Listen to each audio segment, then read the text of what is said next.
Hello everybody, welcome to Awesome Rusty Bucket. Subscribe to the channel if you have not already and drop a like on this video. I'm trying to hit 100k subscribers on this channel by the end of the year, so your subscription would be much appreciated. Also, I might have hit it by the time that this video comes out, but I am on the verge of 69,420 subscribers, so that's just nice.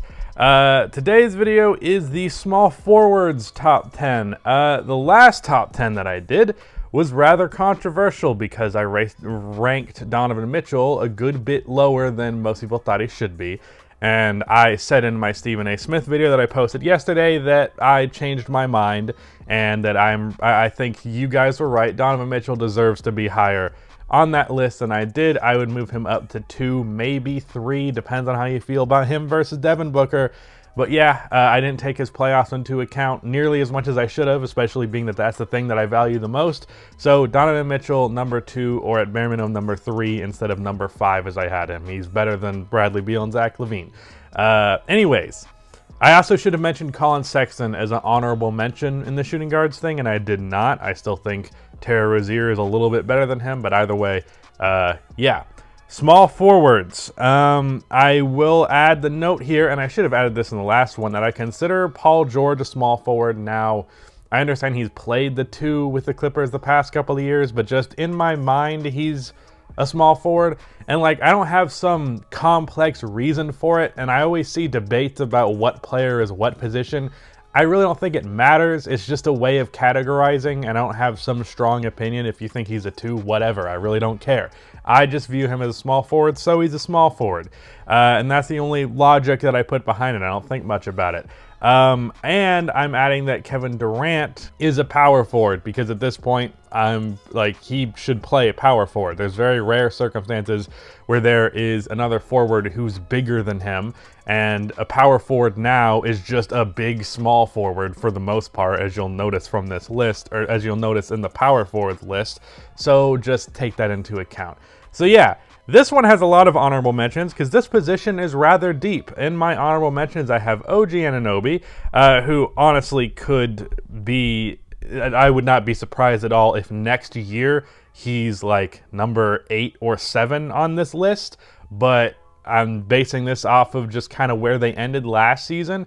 But OG is my pick to win most improved player, so I wouldn't be surprised if he was there. Then another honorable mention, TJ Warren, Bojan Bogdanovic, and then of course, Mikal Bridges of the Phoenix Suns. I keep forgetting people in these videos, so if I forgot somebody, my bad.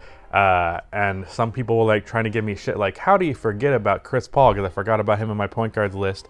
I don't know, man. I forget shit all the time. In my last video, I said that the Wizards, or that Bradley Beal hadn't been in the postseason in a while when he was literally in the playoffs last season. So I just forget shit. My bad. But anyways, we're getting into the top 10 now. At 10, I have Michael Porter Jr. Michael was an incredibly efficient 19 points per game last season while being a good rebounder and not being as bad of a defender as some would say he is. I definitely say he's not a good one, but he is pretty passable and has moments of being good. He's definitely a decent defensive playmaker just because of his ability to block shots with his size and length. But Michael, as of right now, is a small forward. I imagine he will stay in the small forward in Denver system, but very easily could just be a power forward in the long term, and that's what I imagine he will be. But as of right now, number 10, I have Michael Porter Jr. Right above him is Jeremy Grant. Jeremy's not as good of a scorer as Michael, but he's at least been a bigger like one-on-one creator. He might not necessarily be better at it, but he just does it more. And he's obviously a really good defensive player, a bit more of a playmaker. Granted, I wouldn't say he's much of a playmaker, but still more so than Michael, who's like not a playmaker at all. So yeah, that's my logic on that. Right above Jeremy, this one might be controversial. I have Demar Derozan. Now, interestingly, I've seen a few people suggest that I'm like higher on Demar Derozan now that he's on the Chicago Bulls. But in reality, I was higher on DeRozan this year because of the playmaking leap that he has taken. In fact, you can probably find old tweets and old videos of me saying that I like DeMar DeRozan a lot more as he became such a amazing playmaker this season. It was a part of his game that was gradually getting better and better as years went on, but he took a big leap this year, and because of that, on top of the fact that he's obviously a good, efficient 20, 22 points per game, even though he can't shoot threes, he is a great shot creator, great playmaker, mediocre defense, but not terrible like some people act like it is. And I think Demar Derozan is pretty good. Now, I was lower on him a few seasons ago when the playmaking wasn't quite as good as it was now, but opinions change with time, and I thought this before he was going to be a Chicago Bull. At number 7, I have Brandon Ingram. Ingram is a weird player to rank because depending on the day, you can get a really good version of Ingram and another not so much. Not that he's like the most inconsistent in the world, but I don't know. I kind of go back and forth on how good I actually think Brandon Ingram is. He's a pretty efficient scorer. His 3-ball took a big leap, but his playmaking leaves room to be desired, even though he's gotten better at it as time has gone on. He's not much of an off-ball scorer, at least not as much as you would like him to be, being that Zion needs the ball a lot.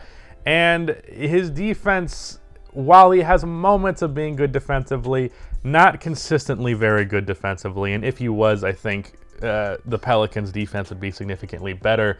But that being said, he is a really good scorer. His playmaking is not bad. And he's a good three-point shooter now, which is great. I mean, I could see people putting him lower. I could see people putting him higher. But I feel like this is a nice middle ground for Brandon Ingram at number 7. Number 6, I have Chris Middleton.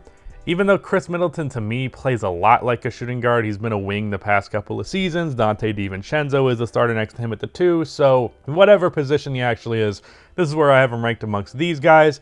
My opinion of Chris Middleton, like many other people's, is higher now than it was a year ago just because of the postseason that he had. But yeah, that's Chris Middleton. Number 5, this is where it gets interesting because number 5 I have Jimmy Butler and number 4 I have Paul George. Now, to me, in general, I think my opinion of these two is like they're relatively in the same tier, but this is a debate that's been going on for years and like kind of a weirdly visceral one, and the opinion on it can just drastically change depending on when you're talking about it, because if you would have talked about Paul George versus Jimmy Butler last playoffs, not like 2021, but the 2020 bubble playoffs, you would have been laughed out of the fucking room if you said that Jimmy Butler was worse than Paul George. Now, Paul George played really good in this year's playoffs, at least relative to the playoff underperformance that we expect from PG, and got his team out of the second round after Kawhi got hurt, so against the Utah Jazz. And Jimmy Butler just played terribly versus Milwaukee. Now, to give him a little bit of the benefit of the doubt, he was against an incredible defense. But regardless, he's faced incredible defense and scored through it despite that before. He did that against the Lakers, and not the case versus the Bucks. So, if I'm just looking at their games in total, Paul George is a better shooter, he's a better shot creator, he's a better defensive player, probably like a 5% better rebounder, but whatever. But like the difference in the 3-ball is like astronomical. And Jimmy Butler's playmaking is obviously better, but other than that, and the slashing as well, and getting to the free throw line, I don't think there's anything that Jimmy Butler does better than Paul George. So looking at their games on that level, that's the case. It really just becomes a question of like it factor and mentality and like taking over and things like that. I feel like it's a little overblown with Jimmy Butler and a little bit overblown in the opposite direction with Paul George. So as of right now, I have Paul George over Jimmy Butler at number 4. I put a poll out on Twitter just to see if people agreed with me on that, and it got like 70% of the vote in Paul George's favor, so yeah. After that, we're getting to the top 3 now, and I think the clear third, well, I don't know about clear, because I could honestly see you putting PG and Jimmy over this guy and not really shake my head at it. It would be Jason Tatum at number 3, who I think is kind of underrated sometimes, but a guy who can get you a really efficient 26, great three-point shooter, great mid-range shot creator, good slasher now, took big strides in his playmaking as the season progressed. Just incredible, Jason Tatum. And I think if you think Paul George or Jimmy Butler are better, I think it'd be more of a seniority thing giving him that, but sure, I'll let you have that. But I definitely think that Jason Tatum is third. And then if we get into the top two, it's LeBron and Kawhi. You could flip them. I honestly don't know. Because LeBron is a little bit of a question mark just because we haven't seen him healthy for like a full year. Kawhi is not going to play at all next year for the most part. So if you want to look at it from that point of view, he shouldn't even be on this list. But just basing, ranking these players, I don't know. Depending on the day, you could tell me LeBron, you could tell me Kawhi. I think in general, if LeBron is as good as he was the last time he was healthy, then LeBron is number one and Kawhi is number two. But I don't know for sure. So just going over my list one more time. Number one is LeBron. Number two is Kawhi. Number three is Tatum. Number four is Paul George. Number five is Jimmy Butler. Number 6 is Chris Middleton. Number 7, Brandon Ingram. Number 8, Demar Derozan. Number 9, Jeremy Grant. Number 10, Michael Porter Jr. And then OG, Mikal Bridges, TJ Warren, and Bojan Bogdanovic are in the honorable mentions. So that was the top 10 small forwards.